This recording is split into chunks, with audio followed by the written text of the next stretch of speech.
미상인 주님의 편지라는 내용의 글이 하나 있는데 잠깐 제가 내용을 소개하겠습니다. 주님의 편지입니다. 나의 소중한 친구에게 오늘 아침 내가 잠에서 깨었을 때 난 이미 나의 포근한 햇빛으로 내 방을 가득 채워주었지. 사실 나는 네가 안녕하세요 하며 내게 인사해 주기를 바랐지만 넌 하지 않더구나. 너무 이른 아침이라 나를 미처 알아보지 못했나 보다고 생각했었지. 내가 문을 나설 때 난 다시 한번 너의 관심을 끌어보고 싶어 부드러운 미충으로 내 얼굴에 입 맞추면서 꽃내음 가득한 향기로운 숨결로 네게 다가갔지. 그리고는 나뭇가지 위에 앉은 새들을 통해서 내 사랑의 노래를 부르기도 했단다.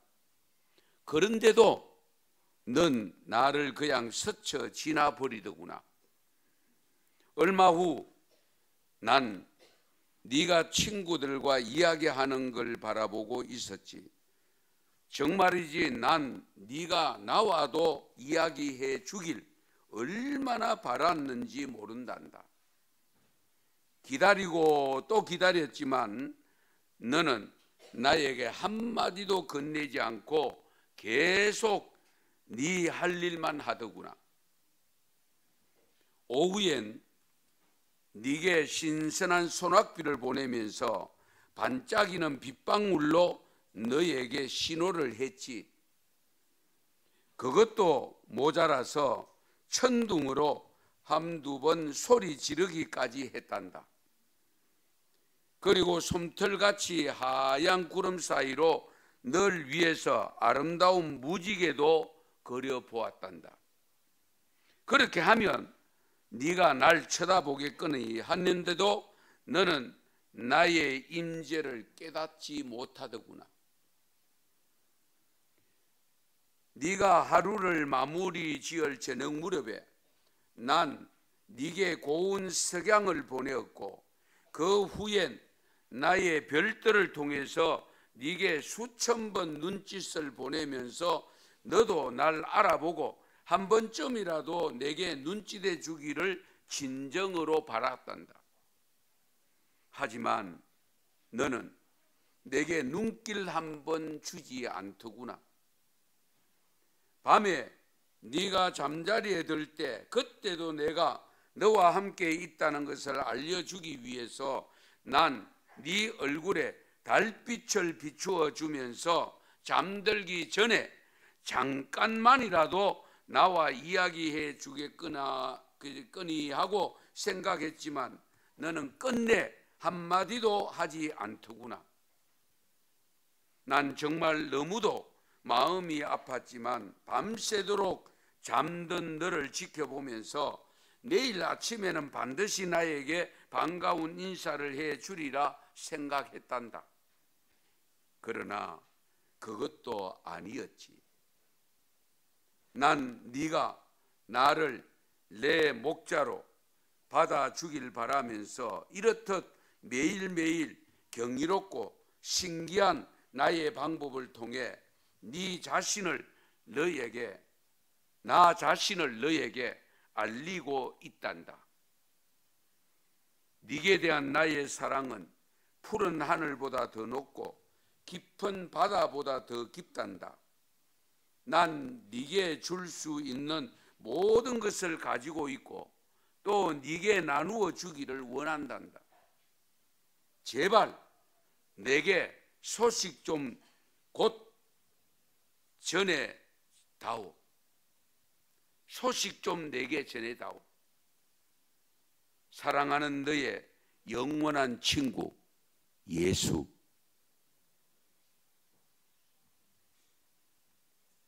이 감동적인 글 속에 주님과 너로 표현된 인간의 모습이 뚜렷하게 대조를 이루고 있습니다. 여기에 너가 누굴까요? 바로 여러분 자신을 대조해 보시기 바랍니다.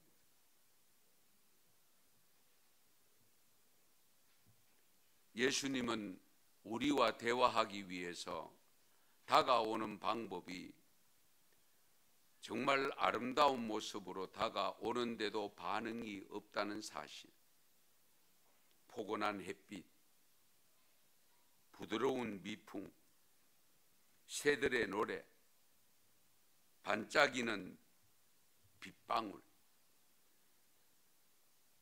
아름다운 무지개, 곱디 고운 석양,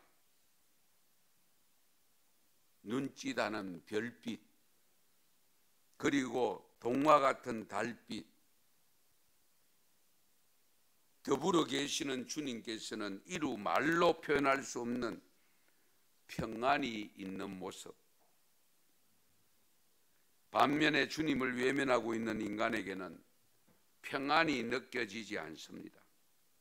있다면 오히려 까닭없는 분주함과 그로 인해서 지쳐있는 모습, 소외된 모습, 고립된 모습을 발견하게 됩니다.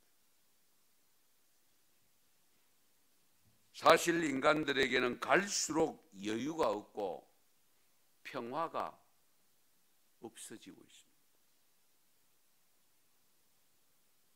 분주하고 불안합니다. 어수선하고 소란스럽습니다. 개인적으로 보아도 그렇고, 가정적으로 보아도 그렇고, 교회적으로 보아도 그렇고, 국가는 더 말할 것도 없습니다.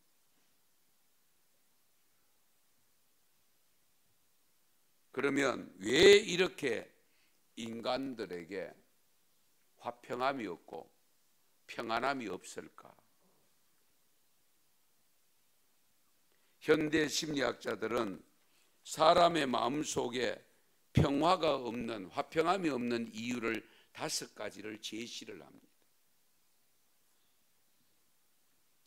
첫째는 복수심 때문이라고 있어요.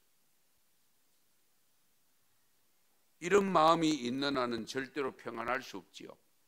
복수심. 둘째는 지나친 욕망입니다. 욕심. 셋째는 질투심. 자신의 능력이나 자질은 생각하지 아니하고 다른 사람의 성공이나 형편만을 보고 질투하는, 그 질투심이 있는 동안에는 절대로 자기가 평안할 수가 없습니다. 오히려 불안하고 미움이 생기고, 그리고 4번째는 마음에 분노가 있기 때문입니다. 분노. 마지막 5번째는 교만 때문이라고 했습니다.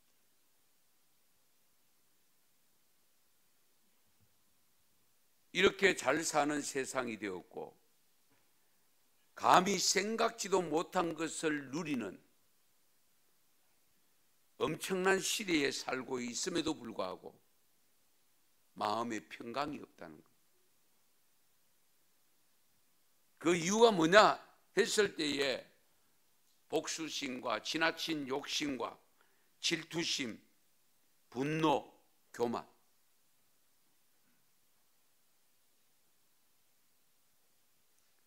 그렇다면 우리가 누리지 못하는 평강을, 화평을 다시 누릴 수 있는 방법이 없을까?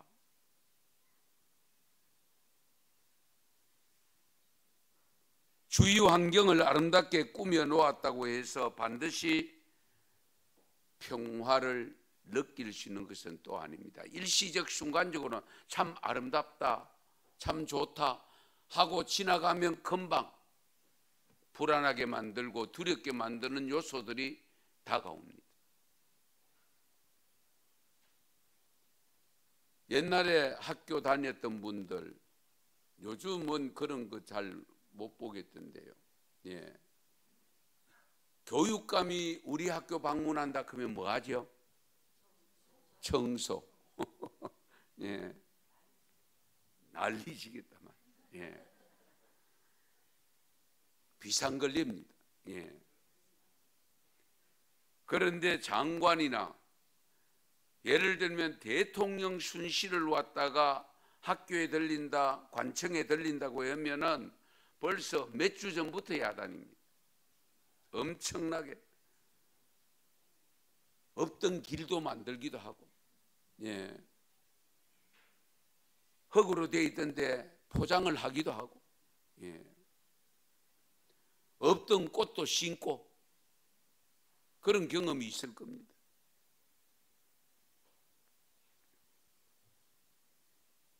그러면 예수님이 오실 때 어떻게 했습니까? 예수님이 오신다고 하는 것을 기다리는 사람들은 어떻게 기다렸죠?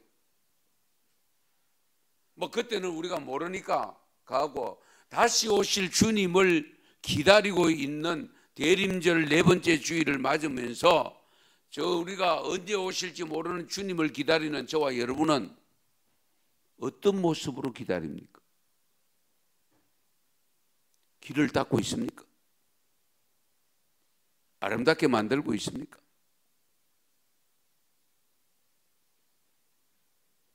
잘 생각해 보시기 바랍니다.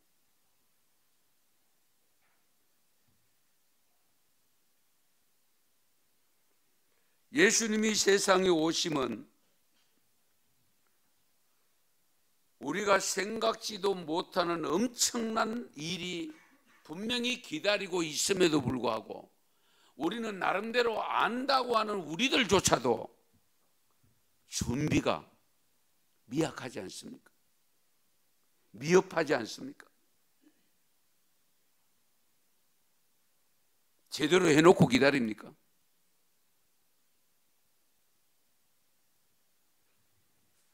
우리 예수님이 이 땅에 오실 때에는 이미 예고를 해 두셨습니다. 선지자들을 통해서 예수님이 오시면 나타날 현상들을 이미 우리에게는 다 알려주셨고, 우리는 그 모습을 기다리고 있음에도 불구하고 영접할 수 있는 준비, 제대로 준비가 되었는지요? 준비는 하고 있는지요? 잘 생각해 보시기 바랍니다. 예수님이 오시면 어떤 일이 발생할까요? 초림 때 예수님이 오셨을 때에 어떤 일이 나타났습니까? 예수님이 오시는 그 곳은 원수가 없어집니다. 원수가 없어져요. 에베소 2장 14절 말씀에 보면, 그는 우리의 화평이신지라 둘로 하나를 만드사 원수된 것 곧 중간에 막힌 담을 자기 육체로 허시고. 예수님은 우리의 화평이라고 했습니다. 이제 둘로 하나를 만든다고 했습니다. 나누어졌던 둘을 하나로 만든대요. 그래서 중간에 막힌 담을 헌다고 했습니다. 그 중간에 막힌 담이 뭘까요? 죄의 법입니다. 그 죄를 없애야 하나님과 내가 하나가 되는 거예요. 그러기 위해서 오신다고.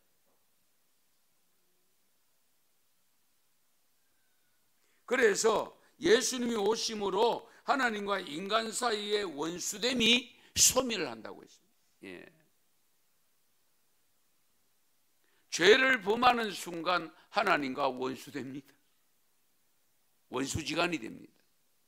그러나 그 죄가 없어지는 순간에 원수가 없어지고 완전히 하나 되는 모습. 예.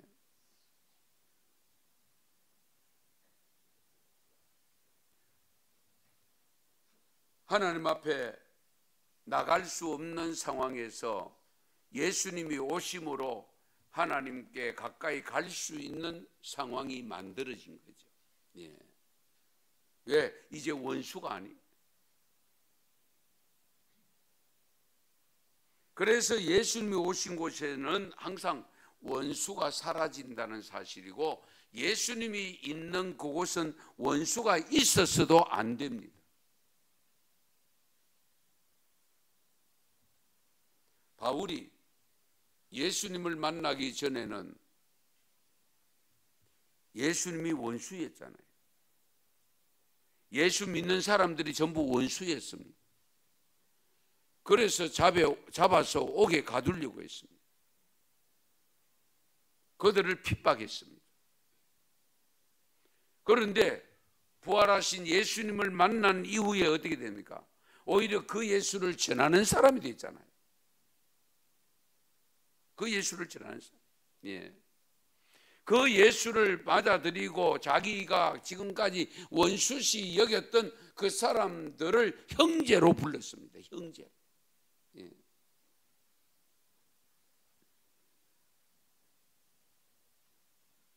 그래서 하나님께서는 우리에게 말씀하시기를 원수까지 사랑하라고 했습니다. 원수까지 사랑.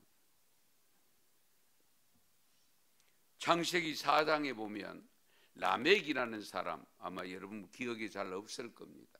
라멕이라는 사람의 인물이 나오는데, 라멕은 아담의 7대 손입니다. 가인의 6대 손입니다. 이 사람은 인류 최초로 첩을 둔 사람입니다. 살인까지 저지른 사람입니다. 자기에게 상처를 입힌 사람을 죽여버린 겁니다. 그래서 자기의 살인 행위가 정당한 조치라고, 만약 이 사건에 대해서 가타부타 시비를 거는 사람은 가만두지 않겠다고 성경을 읽어보면 그렇게 나옵니다. 자기의 6대조 할아버지인 가인이 아벨을 죽이고 나서 하나님 앞에 두려워할 때에 하나님은 가인을 불쌍히 여겨서 어떻게 합니까? 가인의 그 생명을 해치는 자에게 7배의 벌을 주겠다고 했잖아요. 예. 그래서 표를 주잖아요. 라멕은 그보다 11배나 많은 77배의 벌을 다스리겠다고, 벌로 다스리겠다고 하나님을 아주 이상한 분으로 만들어 놓습니다. 그래서 성사자들은 그렇게 호언하는 부분을 창세기 4장 23절 24절에 라멕의 노래라고 붙여서 기록을 하고 있습니다. 우리 하나님께서 히브리 10장 30절 말씀에 보면 원수 갚는 것은 누구에게 있다고 했죠? 내게 있다 그랬죠. 하나님께 있다. 내가 갚는다. 그 말은 뭡니까? 너희들 원수 갚을 생각하지 마라 그 말이잖아요. 원수는 내가 갚는다. 너희가 원수 갚을 생각하지 마라. 오히려 원수가 줄이거든 먹이고 목말라 하거든 마시게 해라. 그게 로마서 12장 20절 말씀입니다. 우리 예수님을 사이에 두고 원수처럼 사는 것은 결코 바람직하지 않습니다. 성도들의 삶이 아닙니다. 이 점을 항상 염두에 두셔야 돼요. 예. 그렇게 살아서는 곤란합니다. 예. 주님을 제대로 만나지 못했다는 증거가 됩니다. 주님을 제대로 만나면 원수가 없어지는 겁니다. 예. 원수가 없어져야 제대로 만난 것이 됩니다. 원수가 원수로 그대로 있거나 원수 없던 원수가 만들어진다. 그러면 예수를 잘못 믿고 있는 거죠. 제대로 안 믿고 있는 겁니다. 우리 이 점을 분명히 아셔야 돼요. 예수님이 오신 곳에는 원수 사이라도 화목한 사이로 바뀌어져야 됩니다. 왜? 우리 예수님은 화목 제물로 오셨기 때문에. 예.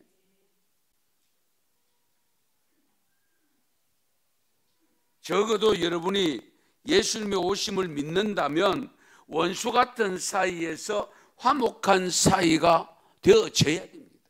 예. 그것은 곧 무엇을 의미하냐? 예수님을 제대로 영접했다는 뜻입니다. 증거가 됩니다. 왜? 그리스도 안에 있으면 새로운 피조물이 되거든요. 새로운 피조물입니다. 예. 옛날 피조물이 아니고 더러운 피조물이 아니고 새로운 피조물이 되는 거예요. 예수님을 제대로 만나면 상대방과 상관없이 내가 만난 예수님을 만난 내가 화해하러 가야 돼요. 예. 받아들이든 안 받아들이든 그건 상관없고 그거는 당신께 이해하는 거고 나는 받아들이고 화해하러 가야 돼요. 왜? 예수님 앞에는 원수가 없다니까요. 예. 우리가 이 점을 깊이 헤아리셔야 돼요. 그 다음에 두 번째는 예수님이 나타난 곳에는 전쟁이 없습니다. 원수가 없는데 전쟁이 있을 리가 없죠.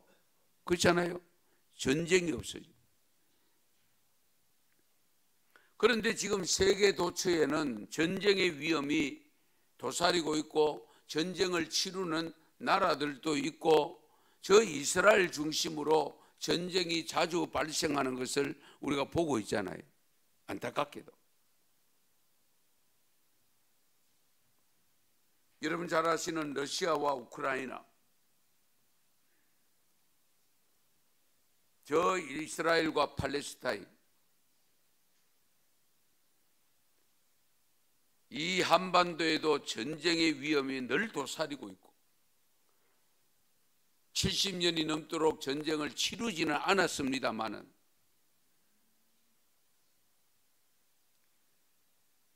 어쨌든 예수 그리스도가 임하시고 거기에 십자가가 놓인 곳에는 전쟁이 없어요. 우리는 거시적으로 국가 대 국가의 전쟁을 자꾸 생각하니까 그런데요, 가족 전쟁이 있잖아요. 교회 공동체 전쟁이 있잖아요. 교파 전쟁도 있고, 그리고 사회 구성원들이 전쟁이 있잖아요. 안타깝게도.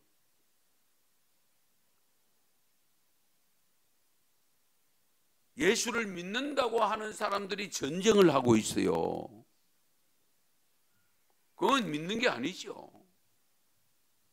예수를 제대로 믿으면 있던 전쟁도 없어져야 된다니까요. 예, 있던 전쟁도 없어져. 오늘 본문 미가서 3장 3절 말씀을 보시면 4장 3절 말씀을 보시면 3절을 좀 같이 읽겠습니다. 그가 많은 민족들 사이에 이를 심판하시며 먼고 강한 이방 사람을 판결하시리니 무리가 그 칼을 쳐서 보습을 만들고 창을 쳐서 낫을 만들 것이며 이 나라와 저 나라가 다시는 칼을 들고 서로 치지 아니하며 다시는 전쟁을 연습하지 아니하고. 아멘. 여기 다시는 부사가 참 중요합니다. 다시는 전쟁하지 않는다. 연습하지 않는다고 했어요. 칼을 들고 서로 치지 않는다고 했어요. 거기 전쟁이 없어진다는 거잖아요. 예, 전쟁이 없어요. 예. 그 전쟁의 무기가 되는 칼, 창, 뭘 만들지요? 낫을 만들고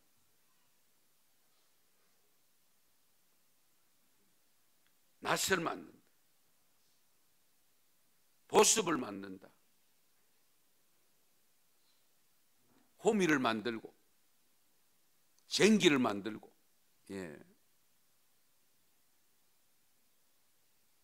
농기구를 만든다는 거예요.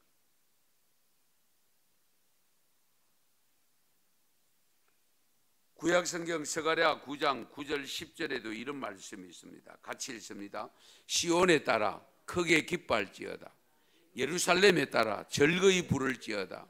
보라, 내 왕이 네게 임하시나니 그는 공의로우시며 구원을 베푸시며 겸손하여서 나귀를 타시나니 나귀의 작은 것 곧 나귀 새끼니라. 내가 에브라임의 병거와 예루살렘의 말을 끊겠고 전쟁하는 활도 끊으리니 그가 이방 사람에게 화평을 전할 것이요 그의 통치는 바다에서 바다까지 이르고 유브라데 강에서 땅끝까지 이르리라. 아멘. 여기 예수님을 가리키고 있습니다. 예수님이 임하시는 곳에는 말을 끊는다고 했습니다. 전쟁하는 활도 끊는다고 했습니다. 이방 사람들에게 화평을 전한다. 평강을 전한다. 그분의 통치가 바다에서 바다까지 이르고 유브라데 강에서 땅끝까지 이를 것이다.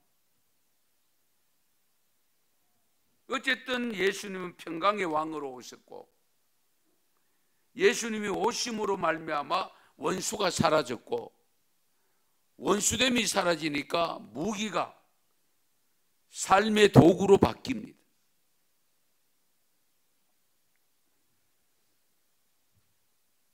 (1차) 대전 중에 영국 해협에서 스위스 국경에 이르는 기나긴 전선에서 크리스마스 전날 밤에 이상한 일이 발생한 사실이 전해져 내려오고 있습니다. 전쟁 중에 독일군이 그 경비를 쓰는 참호, 몸을 숨기는 호가 있습니다. 전방에 가면 그 참호 바로 위에 크리스마스 추리에 불빛이 비칩니다. 그걸 만들어 놓고 그 빛을 바라면서 고요한 밤, 거룩한 밤 찬송을 부릅니다. 그게 어디라고 찬송 부릅니까? 적이 있는지 없는지를 모르도록 해야 되잖아요. 소리 지른다는 것은 말이 안 되는 이야기입니다. 거기다가 불빛을 비춘다, 이건 더더욱 말이 안 되는 거지. 있던 불도 감춰야 되고 꺼야 되는데 참 반가운 신도여 찬양을 합니다. 1시간가량 계속된 그 평화의 노래가 완전히 평화의 분위기로 만들었대요. 그래서 상대방의 적군의 참호 속에서도 나와가지고 같이 노래를 부르고 같이 고요한 밤 부르고 참 반가운 신도여. 그러다가는 늦게는 만나가 팔짱을 끼고 야단 났대요. 팔짱을 끼고 춤을 추면서 찬양을 불렀대요. 선물 교환까지 했답니다. 그리고 적석에서 오케스트라 연주까지 했대요. 24시간 동안 국경 없는 완전히 휴전 상태로, 그래서 전쟁을 왜 해야 되는지조차도 의문을 가질 수밖에 없는 그런 일이 있었다고 합니다. 어떻게 해서 참된 그리스도의 오심은 곧 화평을 만들었고 전쟁터가 있지만은 이들에게 기쁨과 감사의 마음을 심어주게 되었는가? 그래서 참 찬송이 참 중요합니다. 예수 그리스도의 오심은 어떤 상황에서도 평화의 기적을 이룬다는 사실, 이 점을 항상 염두에. 여러분도 혹여나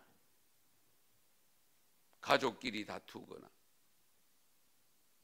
아니면 다투지 말아야 될 곳에서 다툼이 일어나면 순간 그래도 예수 그리스도를 통해서 하나님과 내가 평강의 관계를 가지고 산다고 하는 내가, 전쟁이 없어야 되고 원수가 없어야 되는 그런 마음으로 살고 있는 내가 찬송 부르세요. 예.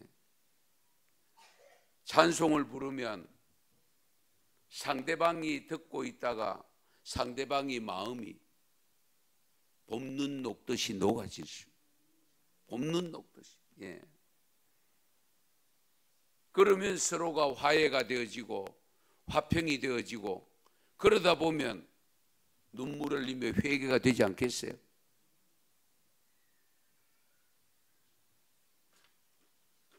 어쨌든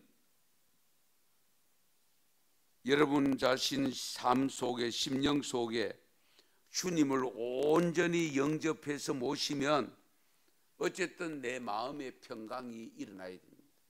마음의 평강이. 지금 이 난리판에 쟤는 왜 저러지? 그런 소리 들어야 돼요. 예. 자기들은 불안에 떨고 두려움에 떨고 야단법석인데 자는 평안하게, 저 왜 저러지? 뭐 때문에 저러지? 죽음이 겁도 없나? 뭐 별의별 생각 다 들 수 있잖아요. 그렇게 되는 이유가 뭐냐 했을 때에 내 안에 평강의 주님이 계시기 때문에. 평강의 주님이 계시. 예. 왜? 죽어도 좋다. 왜? 주님께로 가니까. 할렐루야. 주님께로 가니까. 어차피 우리가 주님께 가려고 지금 몸부림치고 있는데 내 마음대로 못 가서 그렇지. 그렇잖아요. 주님께로 가는데. 그래서 육신의 질병이 와도, 다른 사람과 똑같은 그런 병이 와도 그 사람들처럼 안절부절하거나 그렇지 않고 평안한 마음으로 살 수 있는 이유가 뭐냐? 내 마음에 평강의 주님이 계시기 때문에. 평강의 주님. 예. 어차피 주님께로 가니까.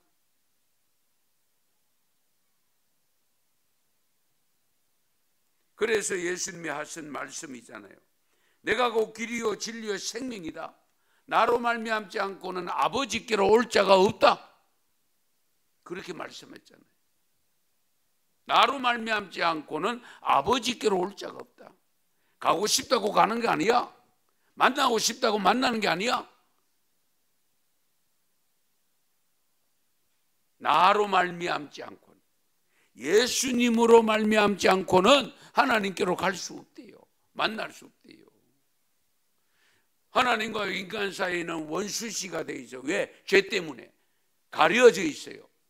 그러나 예수님이 오심으로 말미암아, 예수님이 중간에 서심으로 말미암아 그 죄의 담을 없애주시고, 그래서 주님 하나님을 만날 수 있는 길을 열어놓으셨다니까요.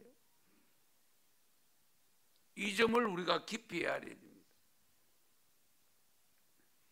그래서 오늘 미가서 4장 4절 말씀에 보면, 4절도 또 같이 읽겠습니다. 각 사람이 자기 포도나무 아래와 자기 무화과 나무 아래에 앉을 것이라. 그들을 두렵게 할 자가 없으리니 이는 만군의 여호와의 입이 이같이 말씀하셨습니다. 아멘. 그들을 두렵게 할 자가 없대요. 예. 왜? 주님이 계시니까. 예수님이 계시니까. 우리를 평안케 하시기 위해서 오셔서, 그러니까 어떤 경우에도 두려움이 안 생긴다.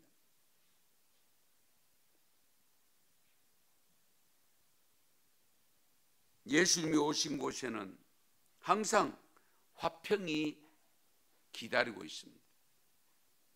에베소서 2장 16절 말씀에 보면 또 십자가로 이 둘을 한 몸으로 하나님과 화목하게 하려 하심이라 원수된 것을 십자가로 어떻게 했어요? 소멸하셨다. 원수된 것을 십자가로 소멸했다. 그 십자가로 원수된 것을 소멸했으니 전쟁이 있을 수가 없죠. 다툼이 있을 수가 없는 거죠. 예.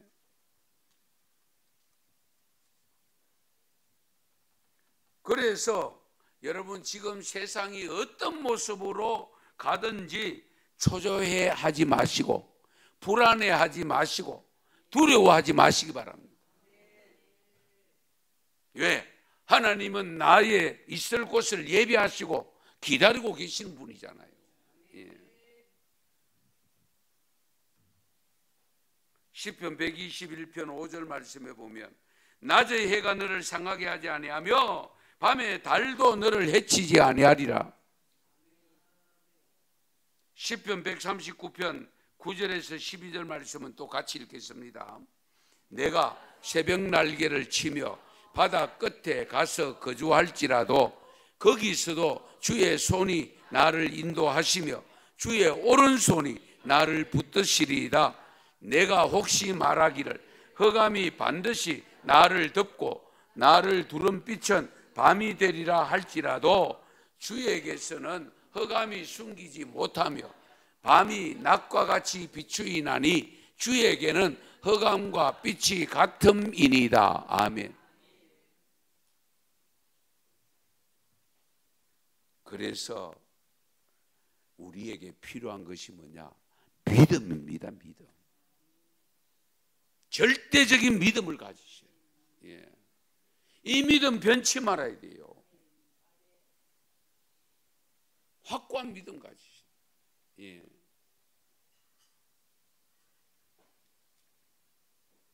먼저 자신들이 주님이 주시는 평강을 누리시고 어지러운 세상 곳곳에 평화를 심는 자의 삶을 살아야 됩니다. 지금 온통 사람들이 불안해합니다. 불안해하다 보니까 자영업자들이 가게가 안 돼. 그러니까 문을 닫는 경우가 많아. 밤에 거리가 텅텅 비어져 가고 있습니다. 그런 상황 속에 빠져 있는 가운데서 원수가 소멸되고 전쟁이 소멸되게 만드시는 주님을 모시고 사는 우리가 덩달아서 그렇게 해야 됩니까? 잘 생각하세요. 예. 오히려 그런 불안과 두려움 속에 사는 사람 곁에 다가가서 그 불안한 마음을 없애고 두려운 마음을 없애고 초조한 마음을 없애주는 평화의 도구로 살아야 됩니다. 평화의 도구. 예. 그분들이 그랬을 걸 할 겁니다. 그렇게 살면 도대체 무슨 뺑 믿노? 누구 뺑 믿노? 예. 하나님 뺑 믿지. 맞습니다. 주님 뺑 믿지. 예.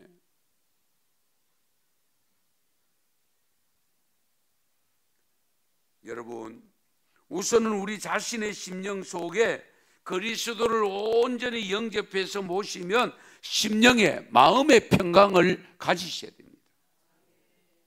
그래서 가끔 표현하잖아요. 제일 먼저는 심령 천국을 이루셔야 돼요. 심령 천국. 마음의 천국을 이루어야 돼요. 그 마음의 천국을 이룬 분들이 같이 더불어 살아가는 가정 천국을 이루셔야 돼요. 그렇잖아요. 가정 천국.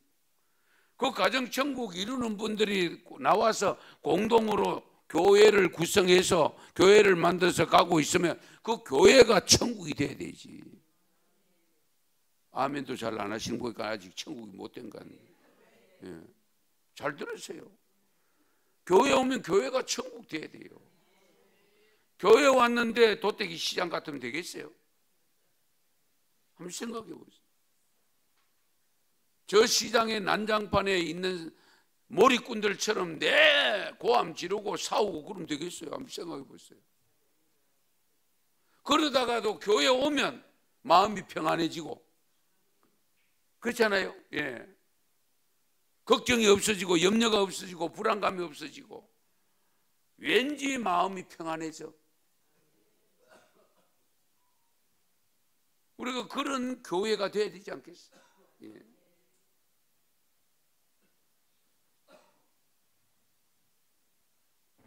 그래서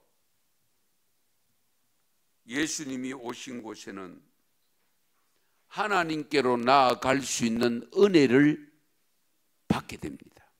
하나님께로 나아갈 수 있는 은혜를 받습니다. 예. 에베소서 2장 14절에서 18절 말씀의 내용을 간추리면 우리 예수님이 하나님과 인간 사이의 죄로 말미암아 막힌 담을 허시고 십자가에 돌아가시기까지 하면서 우리를 하나님께로 인도해 주셨습니다. 그래서 율법을 폐하셨다고 했습니다. 이 십자가로 둘을 한 몸으로 하나님과 화목하게 하셨다고 했습니다. 원수된 것을 십자가로 소멸했다고 했습니다. 오셔서 먼 데 있는 죄인들에게 평안을 전해주시고 가까운 데 있는 우리들에게 평안을 전해주셨다라고 했습니다. 그래서 우리들은 한 성령 안에서 아버지께로 나아감을 얻은 자로서 형제 자매가 되었고 지체가 되었기 때문에 나는 하나다. 우리는 하나다. 예. 우리는 주님의 몸에 붙어있는 하나입니다. 하나. 아시겠어요? 예. 이 점을 항상 염두에 두셔야 돼요. 예. 나의 형제 자매입니다. 인사 한번 하십시다. 나의 형제입니다. 나의 자매입니다. 우리는 온우입니다. 예. 예.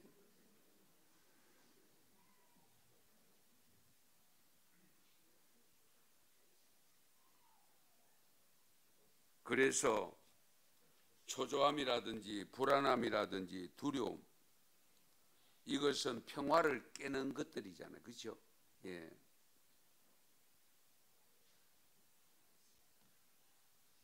우리가 살아가는 삶 속에 지금 필요한 것이 뭐냐 했을 때에 물론 물질이 필요하고 돈이 필요합니다.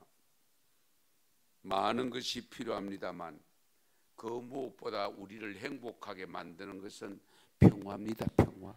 화평입니다. 예. 화목입니다. 그래서 너희끼리 화목해라.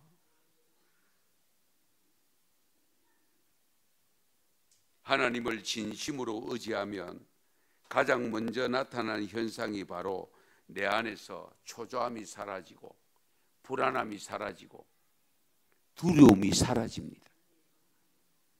요한복음 14장 27절 말씀에 보면 평안을 너희에게 끼치노니 곧 나의 평안을 너희에게 주노라. 내가 너희에게 주는 것은 세상이 주는 것과 같지 아니하니라. 너희는 마음에 근심하지도 말고 두려워하지도 말라. 할렐루야. 여러분 주로 무엇이 불안하게 만들고 두렵게 만듭니까? 여러분을 불안하게 만들고 두렵게 만드는 게 뭡니까?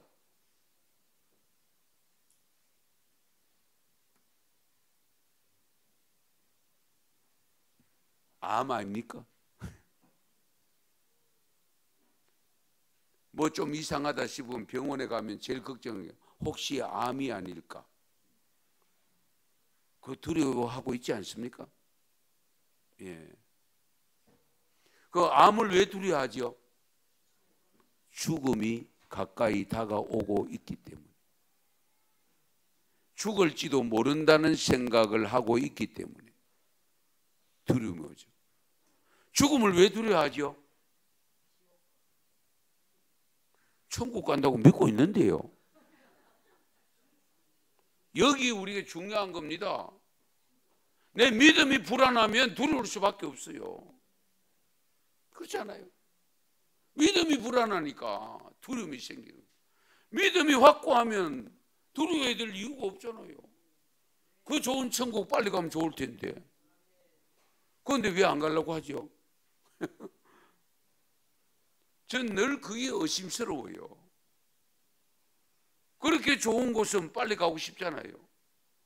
육신적으로 살기 좋은 호주도 가보고 싶고, 예? 스웨덴도 가고 싶고, 스위스도 가고 싶고, 뉴질랜드도 가고 싶고, 가고 싶은 곳이 얼마나 많아요. 그죠? 아직도 못 가서 거지. 그러면 영원한 하나님 나라 가서 하나님과 더불어 살아가는 그 천국에 가는 것인데 빨리 오라면 빨리 더 좋은 거 아니에요? 그런데 우리는 안 가려고 하고 있잖아요.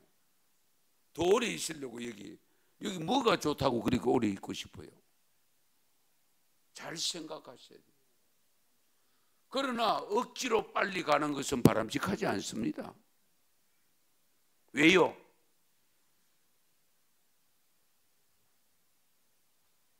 하나님의 뜻이 있기 때문입니다. 아버지의 뜻이 있기 때문에. 아버지가 나를 통해서 이루실 일이 있기 때문에. 예. 이 점을 항상 염두에 두셔야 돼요. 오늘 말씀가 있습니다마는 요한복음 16장 33절에 보시면 이것을 너희에게 이르는 것은 너희로 내 안에서 평안을 누리게 하려 함이라. 세상에서는 너희가 환난을 당하라. 어떻게 해야 돼요? 담대해라. 왜? 내가 세상을 이겼다. 환난을 당한다고 했습니다. 너 환난 안 당한다 이렇게 말씀하지 않았어요. 환난을 당한다. 그러나 담대하라. 왜? 내가 환난 당하면서 이겼다. 예수님의 가장 큰 환난이 뭡니까? 십자가 환난이잖아요. 그러나 이겼다. 무엇으로 이겼어요? 부활로 이겼잖아요. 부활로 이겼어요. 저와 여러분에게 닥칠 죽음의 환난 무엇으로 이겨야 돼요? 믿음으로 이겨야죠. 왜 담대합니까? 주님 오실 때 나도 부활하니까. 할렐루야. 나도 부활하니까. 주님이 부활로 이겼다고 했습니다. 예. 환난을 당하나 담대하라. 내가 세상을 이겼다. 가장 두려워하는 죽음을 이겼다. 내가 부활했다. 그리고 성천했다. 너희들도 바로 나같이 된다. 할렐루야. 우리가 그 믿음 가지고 살고 있잖아요.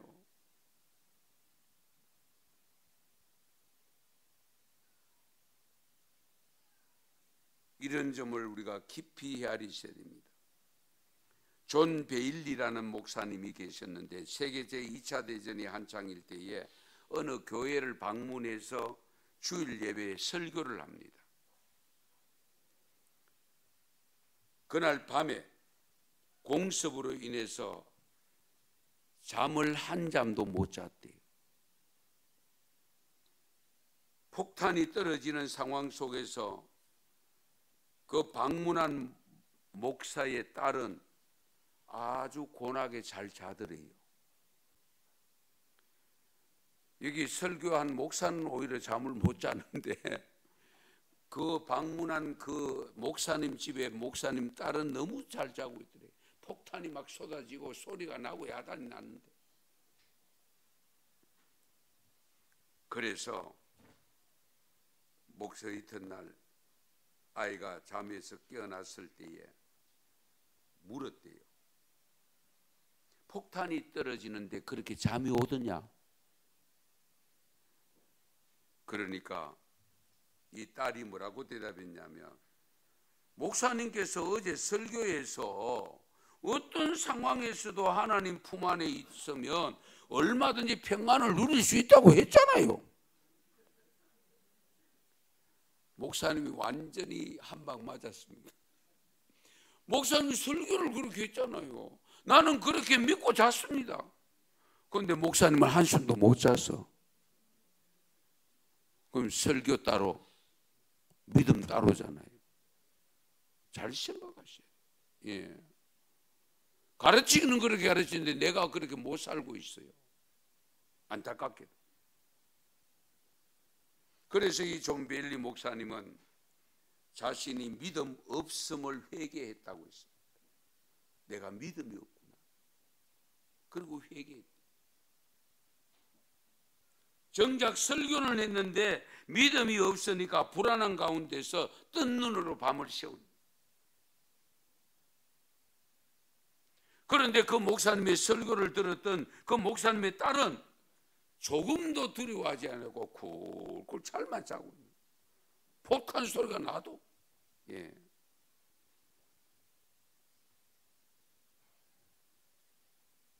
심령 깊은 곳에서부터 하나님께서 주신 참 평안을 누리고 나누어 주며 사는 행복한 크리스찬이 되어야 되지 않겠습니까? 여러분이 소유한 평안, 형편에 따라서 조속으로 변하는 평안이 아니고 어떤 상황이 주어지더라도 변하지 않는 평안이 되시기 바랍니다. 변하지 않는. 예. 어떤 환란이 오더라도 변하지 않는 평안. 예. 예수님이 어떤 곳에 오시더라도 예수님이 오신 곳에는 참 평안이 있습니다. 참 평안. 그 예수님을 모시고 사는 저와 여러분, 다시 오실 주님을 기다리면서 사는 저와 여러분, 이 세상에 일어나는 상황들이 어떤 상황이 주어진다 할지라도 불안해하지 말고 두려워하지 말고 참 평안을 누리는 대림절이 될 수 있기 바랍니다. 또 혹여나 여러분 사람과 사람 사이의 인간관계 속에 원수는 아니라 할지라도 대적하고 말없이 지내고 관계가 설렁하고 그런 경우가 있다면 우리 예수님을 중간에 두시고 평화롭게 사셔야 됩니다. 평화롭게. 예. 원수가 없어져야 돼요. 다툼이 없어져야 돼요. 전쟁이 없어져야 된다. 예. 그런 놀라운 역사가 일어나는 성탄절이 될 수 있기를 축원합니다. 축복합니다. 기도드리겠습니다. 하나님, 성탄의 계절, 대림절 마지막 주일, 다시 오실 주님을 기다리는 믿음으로 사는 저희들, 오늘도 예배드리러 왔습니다. 말씀 들었습니다. 말씀대로 순종할 수 있도록 도와 주시옵소서. 우리 예수님이 오심으로 우리가 평안을 얻게 되었고 원수가 없어졌습니다. 전쟁이 없어졌습니다. 하나님을 제대로 만났습니다. 바로 우리 언성교회 교우들 이 성탄의 계절을 통해서 주님을 다시 만나 주님을 모시는 삶으로 이어져서 세상이 아무리 불안한 요소가 있고 두려운 요소가 있다 할지라도 불안해하지 아니하고 두려워하지 아니하고 평강의 주님과 함께 더불어 평화롭게 살아갈 수 있는 믿음을 갖게 하여 주시옵소서.